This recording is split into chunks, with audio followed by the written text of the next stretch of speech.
Excuse me, Dhaka medical কলেজের mental health ডিপার্টমেন্টটা কোন দিকে? মেন্টাল হেলথ বিভাগ খুঁজছেন কেন? আপনি কি পাগল? বিশ্বাস করেন, এবার দেশে আসার আগে একদম ঠিকঠাক ছিলাম, কিন্তু দেশে আসার পর মনে হচ্ছে পাগল হয়ে গিয়েছে। ভাইয়া, আপনি তো কলেজে চলে এসেছেন। ও, আপনি আগে হাসপাতালে জরুরি বিভাগে যান, সেখান থেকে আপনাকে সঠিক জায়গায় পাঠাবেন। জরুরি বিভাগে না, আপনি বরং পাবনায় চলে যান, কারণ আপনার চিকিৎসা ঢাকায় সম্ভব। ওনার নাম মেঘ, উনি কানাডায় থাকেন। আমাদের মধ্যে বিয়ের কথাবার্তা চলছে।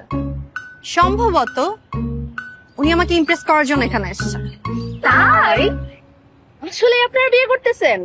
আমার দিক থেকে তো আমি 100% রাজি। শুধু আমার ফিয়ান্সে, মানে যার সাথে আমার বিয়ে ঠিক হয়েছে, মানে আপনাদের বান্ধবী কোনো গ্রিন সিগন্যাল দেয়নি। ভাইয়া, ও রাজি না থাকলে আপনি আমাকে বলতে পারেন।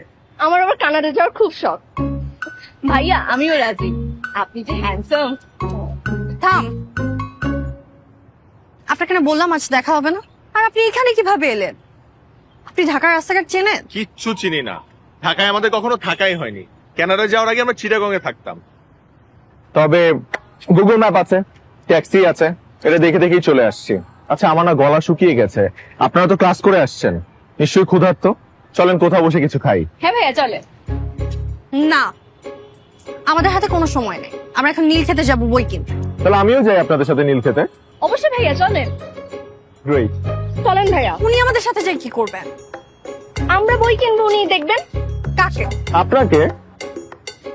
না ভাইয়া, আপনি ওর কথা মাইন্ড করেন না, চলেন আমরা যাই। চলো চলো চলো।